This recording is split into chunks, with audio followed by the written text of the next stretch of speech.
right, guys. Hello and welcome to the Guest Life Podcast, episode 47. We're so grateful today.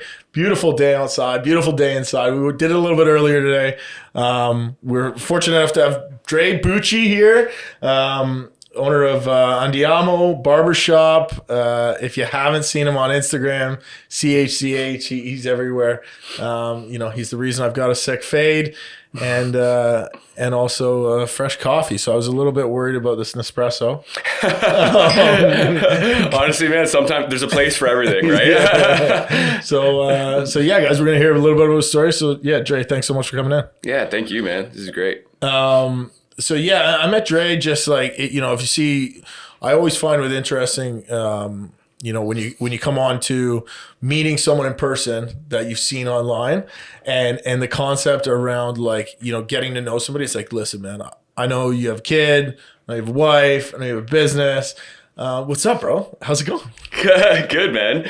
Yeah, it is pretty interesting. You kind of develop this almost opinion of people when you see their social media personality and their social media character. And it's and I've been in that situation too, where I've been following somebody for so long and I've been seeing them on whatever TV or wherever it is, Facebook, and meeting them in person. And it's just I already feel like I have this preconceived perception of you, right? Totally. And it's always really cool when it comes together, for sure. Yeah, man. So Dre's been he opened up a year and a half ago. July 2021. Yep. Yeah, so if you're going down, really retransforming Hess Village, one business at a time. Mm-hmm. Tell us a little bit about your story, man. Know you're a barber, know you're tatted, know you're cool. What else? Damn, dude, I gotta come on here more often. Just pump my tires a bit. Yeah, man. I mean, I was kind of born and raised Hamiltonian, much like others that I'm sure you've talked to and stuff like that, and always kind of had a passion for this city and a passion for creativity and. I've grown up, kind of trying my hand in so many different things. I've been a big experimenter. I started my professional career years ago. We were talking 2011 in the fitness industry, and within that I've been in hospitality, and I've been in retail, and I've been in tech, and I've been in construction, and I've always been one of those guys that, wanted to try everything until something stuck, right? I never really had a path out of high school that I'm just this is it, I'm going to follow it, right? And I think with that, I've developed all of these certain character traits and all of these certain values and skills that I was able to kind of craft and mold together to become the person that I am today and be in the profession that I am today, along with other outside influences and stuff like that, family and friends and all of that kind of stuff. But at the end of the day, I kind of landed on cutting hair, became really passionate about it. I loved the socialization aspect of it. I love the creativity aspect of it. I love the conversation aspect of it. And I said, I'm going to put all this together and I'm going to give this a shot. And I just kind of went for it. It was, it all started with one day I was a laborer. I worked as a laborer for a company. I was working up in the Nanacoke SO refinery. Okay. And I was just having a shitty day, and I loved working with my hands. I've always loved doing construction, working with tools, getting creative in that sense. But this specific team that I was on and this job that I was on, there was a lot of toxic traits within it. And as there is in some, some job sites, some teams, some crews, and just had a really bad day at work. I got injured, I didn't really feel a sense of pride in that moment. And I kind of took a step back and I said, is this really what, the money's great, it's phenomenal, but is this really what I want to be doing with my life? And is this really how I want to be developing myself? And I kind of just said, you know what, I don't think this is it, right? And, my wife and I, we sat down and we had a conversation about it, and she's like, well, what the fuck are you going to do? You know what I mean? You're going to go back to tech? You're going to go try to work at Apple again? Or what, you're going to go work at the bars or whatever? And I'm like, I don't know. I'm I want to do something cool. I want to do something creative, something that makes a difference, And she's like, you kind of dabbled with haircuts growing up. And and you know, your family, you have like a little bit of a family history in the industry. And she's like, have you ever thought about doing that? I'm like, you know what, I have. Growing up, I used to see my cousins there, Nick and Vince, the Rendazzos, which I'm sure you know, and I kind of like watched from a distance and thought it was really cool what they've created. I didn't know you were related to them. Yeah, Oh, man. no way. Yeah, so that's awesome. So Matt and Mike and all those guys, they're my cousins. Yeah. Oh, that's too much. Yeah, it's good. I know, right? And yeah, so I kind of like observed from afar, and I always heard stories that my mom used to tell me about them and their father Santo and the barbershop that he owned on James Street and all that kind of stuff. That's right? Unreal.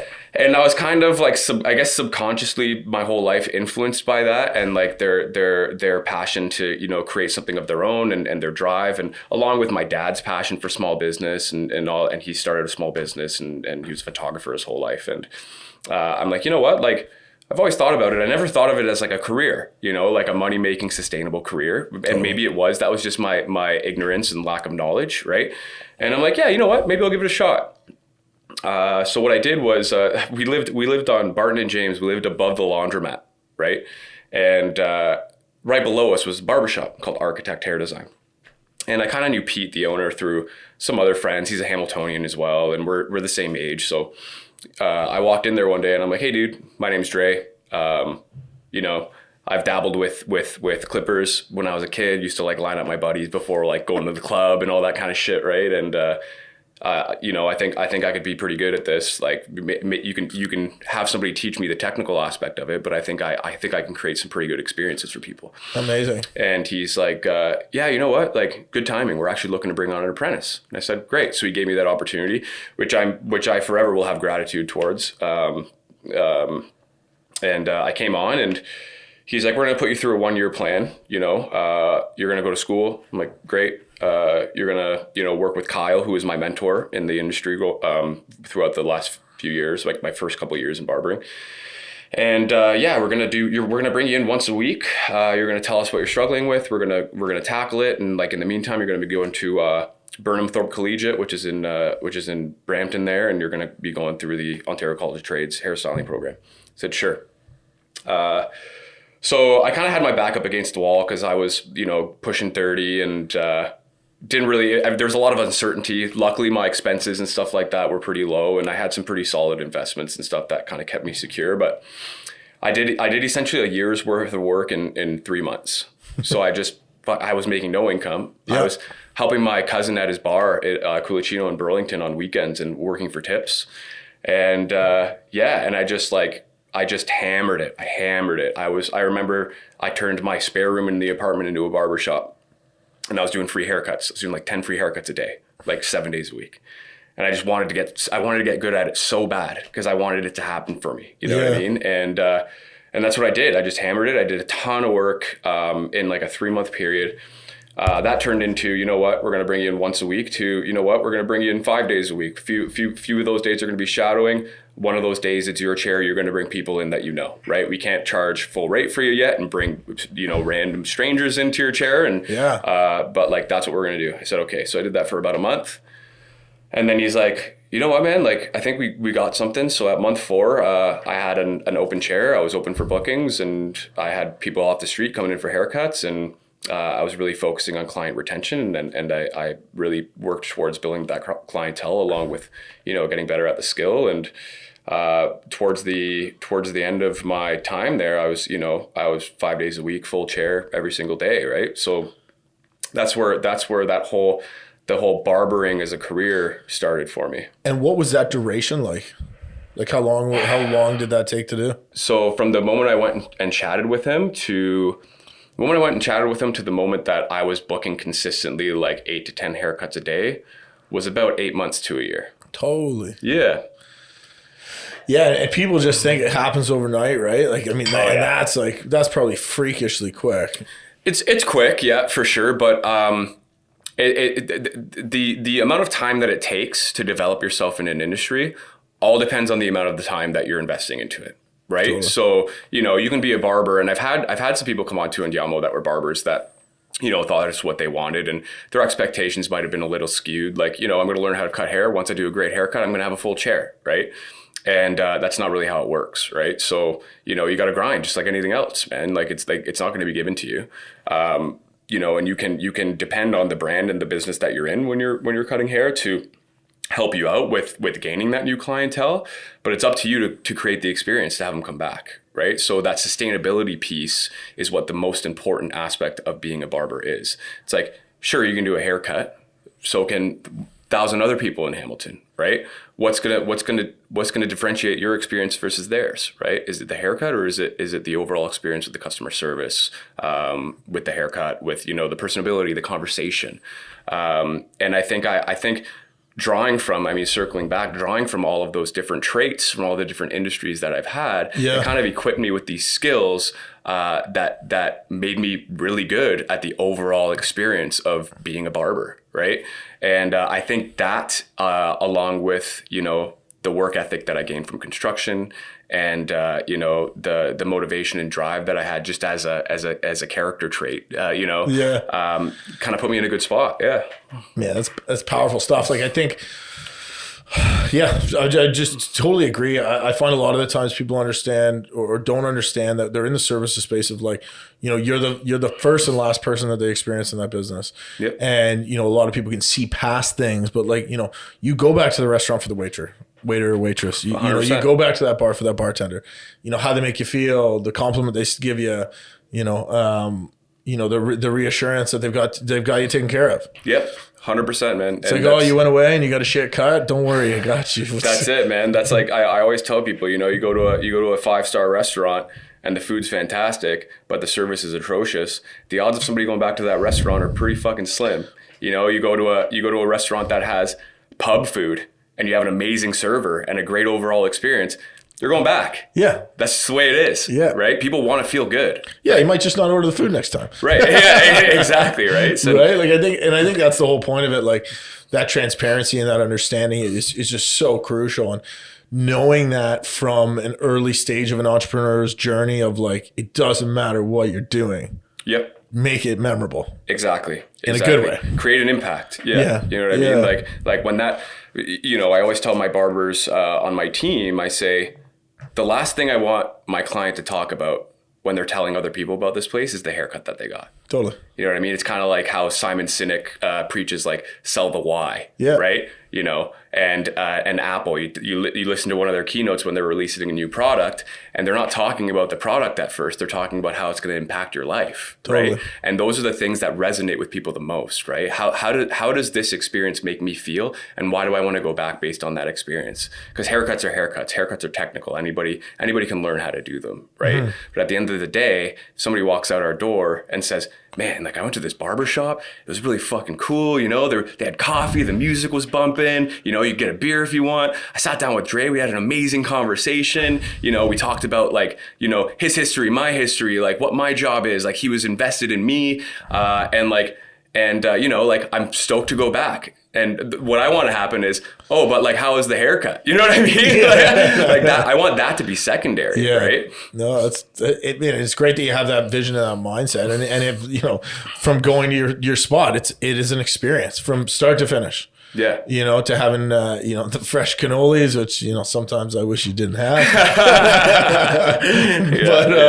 But yeah, it's an experience, man. Bringing in craft beer. Tell us a little bit about the inspiration behind your spot, right? Like, your journey's, powerful. So I'll touch on the concept a little bit, because I don't think I've gotten to it. But so Andiamo is it's a cafe and barbershop. We also sell craft beer. We have a pretty good curation of it.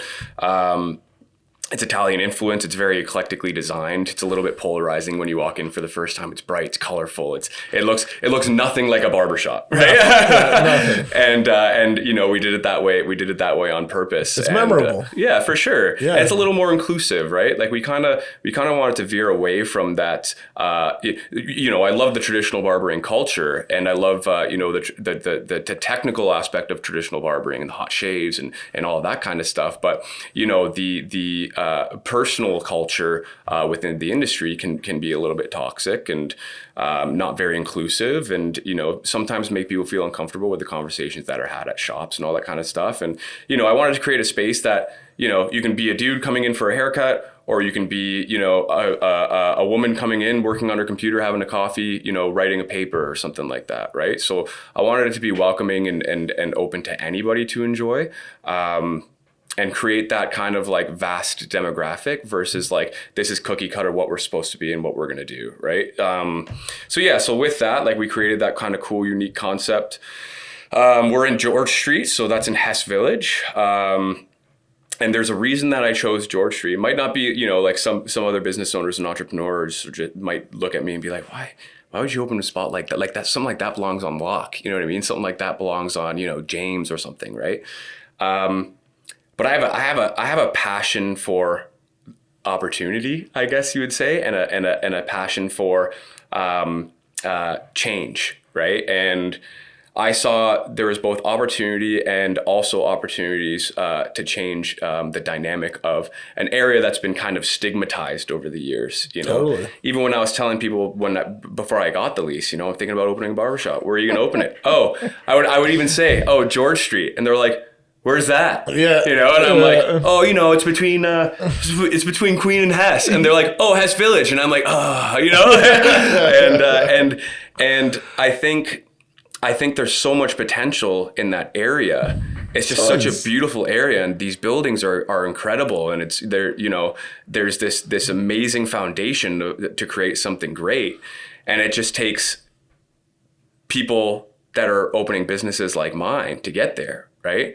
And I might, Electric Diner was there before me, and Moody's and Amigos were there before me. And, Erica and Jamie are great, very smart entrepreneurs. And, Tate, at Moody's is amazing. He did really well with the ship, and he did really well with Moody's and Amigos, and they kind of like set the tone, like this is what George Street's supposed to be. Yep. But I was always so concerned with, is Hess Village always just going to have room only for hospitality, for the restaurant industry, for bars, for clubs, right? Hess Village is going to thrive on retail and on personal service. And that's what it used to be when it was thriving. That's what it still can be in order to thrive in the future. Totally. Right? So I said, one of my buddies from high school came up to me. He's the commercial realtor for all of the commercial spaces in that area. His name's Adrian Meckley. And we grew up together, and, he's always been pretty transparent with me, and, pretty stand-up dude. And it was COVID. And I was still working at Architect. At this time, I had a kid on the way. We were in a pandemic, lots of uncertainty. My wife lost her job, and had no intention at the time. I always wanted to open my own spot. Had no intention at the time, right? And he approached me. He said, "Hey, man, got this cool spot on George," and he's like, "You want to come see it?" And I'm like, "For what?" What are we talking about? He's like, "I don't know, for a shop or something." And I'm like, "Yeah, all right, sure, whatever. I'm bored. Like, let's do it." And I went to the space and I looked at it. It was just like a drywalled box with subfloor, and like half of it was like kind of shitty tile and whatever. And I kind of like took a look through it, went to the basement, went upstairs, went to the back rooms, walked outside, took a look around the area. And he's like, "What do you think?" And I'm like, "It's fucking perfect," And he's like, "Well," he's like, "Can you make it work?" And I'm like, "Probably not, but we'll try," So started getting all my ducks in a row and talking to the right people and bringing on business mentors and just kind of, putting the word out there that, hey, I'm thinking about doing my own thing. Like, what do you advise? Like, how can you help me see this through? And, is there any advice that you can give me going forward? And there's a few mentors that came into my life along the way that were, I attribute the success of opening a business in the pandemic to these specific people.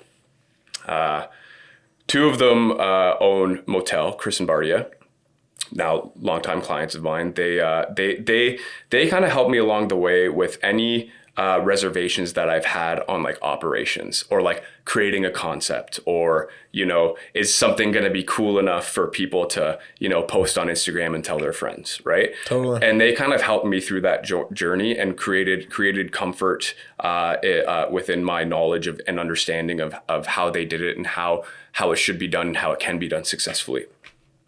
And then as far as, going through the construction aspect and the build out and the permitting and the red tape and the bureaucracy of, the city of Hamilton, I'll probably get in trouble for saying something like that. But, as far as that goes, Vittorio from Born and Raised. Yeah.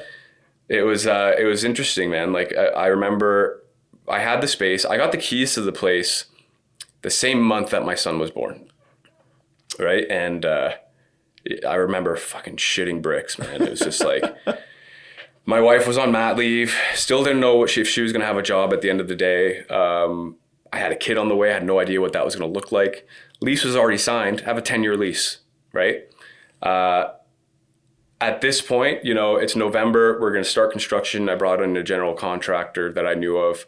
And I said to myself, okay, like, how are we going to do this? Fast forward, you know, 6 months out of a 3-year quoted build out. Still not even close, right?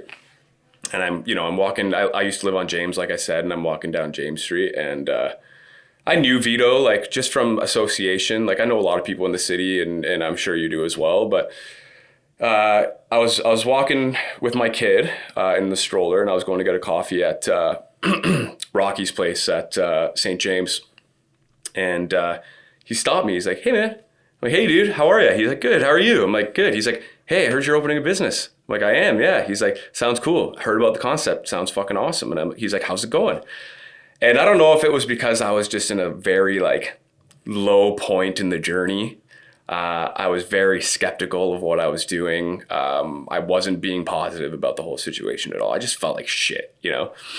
And, you know, our deadlines were being pushed back, all that. Anyways, I was like, listen, man, I'm like, this is the fucking hardest thing I've ever done. I'm like, I'm stressed. I'm like, I have this kid, I'm trying to be a good father, trying to, you know, make things work. Totally. And he's like, I'm going to help you.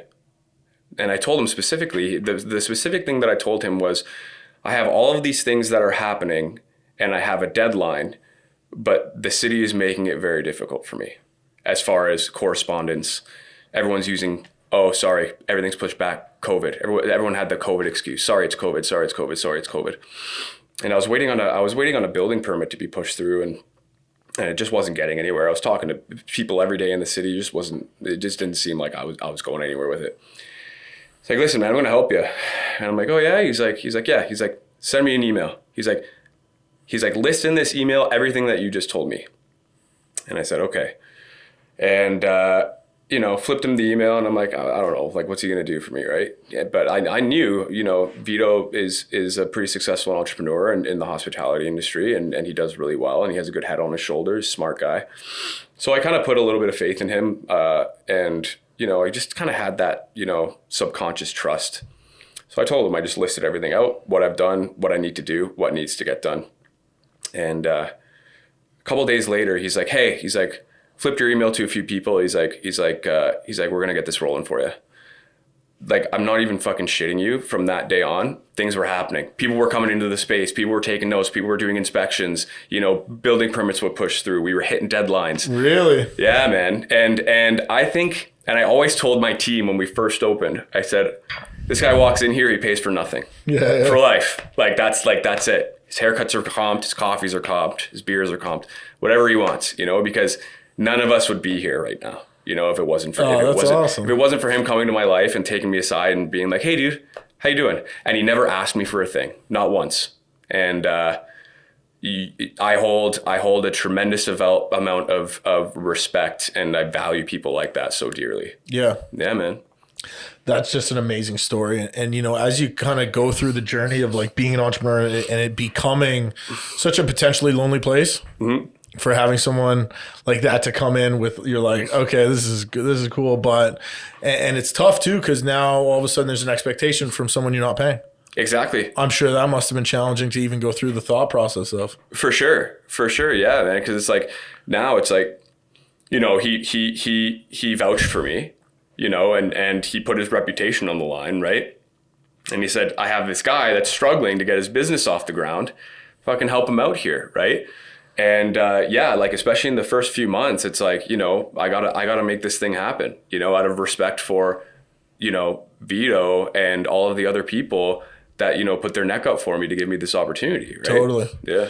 Yeah, and you know, it's a great thing to have purpose behind situations, right? Like you wanna. I tell everybody that asks for advice, I said the best thing you can do is take it and show action. Yep. Like, it doesn't always have to work. It's not about paying like, you know, the best thing that you could have done for him, if he hasn't already told you, is become open. Yeah. Right? Like that's all the repayment, right? There's no better feeling than somebody succeeding from advice that you're giving. And I think as entrepreneurs and along the journey, you can always see yourself in someone else at some point. Right. Whether it's your actual self or yourself in a situation. Like, oh, I've been there before. For sure. This guy's like, I'm sure he probably just saw you walk in like. Oh, for sure. Like, yeah. oh, My man. body language alone was probably, you probably looked at me. He's like, fuck. This poor bastard, man. Like, and yeah, like you said, like he's been there for sure. I know he has. And you have too. And, you know, and Chris and Bardia have, and Pete at Architect have, and, you know, people have been on this journey, which is why I resonate with the conversations, and I value the conversations with people like yourself so much, because you get it, right? And I can talk about these things with buddies of mine that work 9 to 5s behind a desk and, you know, and do their own thing, but it's not gonna hold any weight, right? Yeah. And the best thing, as far as like, you know, your support system around you and how to curate those people, is you kind of have to find those people that have had similar experiences so they can get it. And what that does is it allows you to not feel alone, right? Totally. And it's huge, man. For sure. Yeah, I think it's just super powerful, man. What you know, talk about it. You've been on a tear lately. You know, we talked a little bit about off camera, just talking about the flywheel and, you know, kind of keeping things going, but also as an entrepreneur, keeping focus. You know, tell us a little bit about some of the stuff you've been doing. I would say it's all good, it's all kosher, it's all ready to rock. Yeah. But you know, tell us a little bit about that journey that you've been on lately. Yeah, so like with Andiamo, with our concept and the space that we've developed, it kind of creates a lot of opportunity for growth, right? So we don't have to kind of just be stuck within the confines of the barbershop industry. We have that front of house and that back of house culture, and you know, we're designed well enough to be able to do really cool things with it. We have been in the past, you know, we operate music nights and art gallery nights and all that kind of stuff. Which I think is just amazing. Yeah, man, for sure. And like any you know, sound entrepreneur in a brick and mortar environment will tell you, you know, utilize every square footage of your space to the best of your ability. Totally. Right? So it's like, sure, like my revenue and my structure is sound within my wheelhouse of the haircutting industry. But we have all this square footage in the front of house that, you know, maybe see, you know, a handful of people every day on a day-to-day basis for like coffee sales and all that kind of stuff. Mainly operates as like an accessory right now, which I'm working on to have it evolve. But it's like, what are we doing when the doors are closed, right? Like, why would this space go to waste? And with that came on, Max was our first front of house admin. So, you know, he was the first guy in there to do coffees and you know, man the schedule for the barbers and, you know, do the POS transactions. And with that, he had a very big influence in how we structured, you know, the front of house operations. Like a lot of the reasons we do things that we do there because of Max's ideals and the way that he did things, right? So, and he's like, hey man, you ever think about having music in here? He's a musician. He's a trained jazz trumpetist, right? Come on. Yeah. I know, it's amazing. Max is an incredible dude. But he's a trained jazz trumpetist, and he has a pretty decent influence in like the Hamilton jazz community. And he's like, you ever think about like doing live music in here? And I'm like, kind of. I'm like, never really gave it too much thought. He's like, dude, we should do fucking jazz nights or something, right? And I'm like, yeah, you're right. Like we should. And he kind of spearheaded that and kind of reached out to his network. And, you know, we started those jazz nights last year. We did them once or twice a month in the cooler seasons, and you know, we opened up the doors and put the barber chairs in the back, and you know, set up the band in the barber space, and set up tables and chairs in the lounge area, and served cocktails and coffees and beers and spirits, and had music playing. Yeah, so that was a pretty big thing for us, and with that came, you know, the idea of creating a venue for, you know, local artists, right? Because I have like I said, I have a passion for creativity, right? I have a strong passion for creative minds and artistic culture, and I know just within the industry and being a Hamiltonian, I know so many people that are doing such great things that deserve recognition, right? Totally. and primarily in the art community, visual arts, right? And that's a community that is often overlooked and undervalued, right? And a friend of mine, Tanya Lucaria, she's a local artist and entrepreneur as well. She was attributed to the opening of Steeltown Cafe in or Steeltown Garage, which is a cafe, but it's a motorcycle enthusiast shop, retail space. And she came up to me and was like, she loved the space. And we actually had two of her paintings on the wall that she put up there on consignment for us because it just matched the vibe so perfectly. And I spoke to her and I'm like, hey, like, we want to make this place a gallery, like a personal gallery for you. Like we want you to host an art show, right? And she loved it. She's like, oh, hell yeah. And she was at the beginning of her journey of, she's always been an artist and she's an interior designer and stuff like that as well. But she was kind of like just dipping her toes into like the painting and visual arts scene and establishing herself within that community.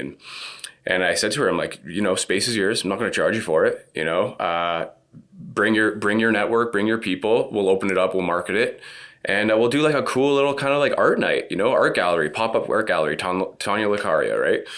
And that's what she did. We put the barber chairs in the back again and we set up easels with her artwork. We removed all the rest of the artwork aside from hers on the walls, put hers up, had drinks going, had music going, and it was just a showcase. People came by and art night with Tanya Lucaria. She was able to kind of talk about her pieces and she sold some stuff. And at the end of the day, those consignment pieces she kind of gifted to us. And she's like, I really appreciate you doing this for me. So that's amazing. So they're there permanently. But yeah, we kind of ran with that as well. And we do regular art nights for other local artists that want the opportunity to showcase their work and sell their work for nothing, for free, right?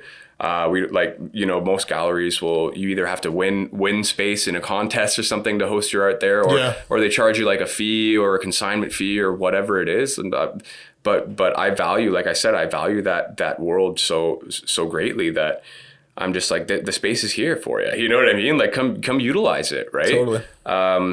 So we do that. And like there's so many different things. Like we talk like with what we've created there at Andiamo, there's so many different things to kind of dip into. Most recently, like you were talking about CHCH. Yeah. And we were just recently on talking about our wedding party concept, right?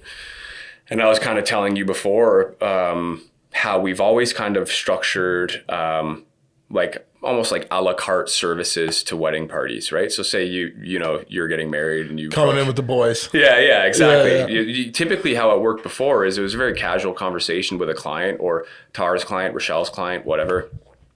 Oh, would you guys cut my wedding party the day before the wedding? Sure. And how we would structure it is we would just kind of like slot them in for consecutive appointments throughout the day and just kind of do it as like a regular operations thing.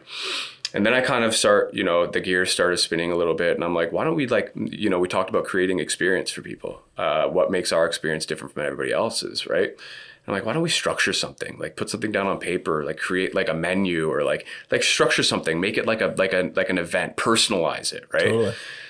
So that's what we did. We structured this kind of like open bar, private event service experience for wedding parties. And I love it. Yeah, you can either come like the day before or a couple days before or whenever you want, really. I'll hire, bar service for you. You can choose a premium or a base package. And what that means is it's just a different curation of premium spirits, alcohols, beers, whatever. And yeah, you kind of like pay like a per head charge and everything's taken care of, right? And with that came, okay, so we have these packages and we have this structure, but how do we make people aware of it? How do we put it out there, right? And because like if I'm sitting down with a client, he's like, oh, I'm getting married, and I'm like, oh, like we have all this cool stuff, blah blah blah blah blah blah. Pitching that to a groom, they're just gonna be like, oh yeah, whatever, That's kind of just. I'll probably come see you before the wedding. Yeah. They're like, cool, man. Yeah, whatever. So I said to myself, I'm like, I need to find somebody that's in this world, like in this wedding world, right? And luckily, it kind of just worked out. Jonna Legg, she's a friend of mine from high school. We used to work in the bar scene together and go to like punk and metal shows and all that kind of stuff, right? And I saw that she was doing this really cool thing in the East End on Queenston, right across from Sam's Queenston Bakery, where we get our cannoli. And she does this like one-stop shop bridal experience, right? So, you know, kind of prefacing it, if you're a bride and you're getting married, you have to source your hair, your makeup, your nails, spray tan, whatever it is that you want to do. And typically you're going to different establishments to source all of those individual things, right? Could be a bit of a headache. But what Jonna does, I call her the general contractor of the wedding industry, right? And that's exactly what she does. She has a team around her that does everything from cosmetic injections to nails, makeup, hair, everything, right? Wow. And she creates a one-stop shop experience. And her slogan is kind of, we take the guesswork out of your wedding day, right? Amazing. And I said, this is amazing, right? Like her concept is amazing. Like she's a very driven individual. She has a pretty cool story as well. I won't get into it, but I messaged her. I'm like, hey, how you doing? You know, long time no speak, whatever. I'm like, what do you think of adding, you know, groomsmen packages to what you already have going on, right? Because I knew that she speaks to hundreds of people regarding weddings every year. Decision makers. Yeah, the decision makers. The decision makers. The brides and the parents, yeah. Right? Right? Those are the people that are just like, yeah, we're doing it, right? And I'm like, why don't you kind of like loop in our packages and pitch it as like an experience that, you know, the guys can have to just kind of like let loose and have a good time before the wedding. Even make it a gift for the groomsmen, right? And she's like, I love it. She's like, that's amazing. Let's team up. Let's structure it. You know, let's roll with it. Right. Awesome.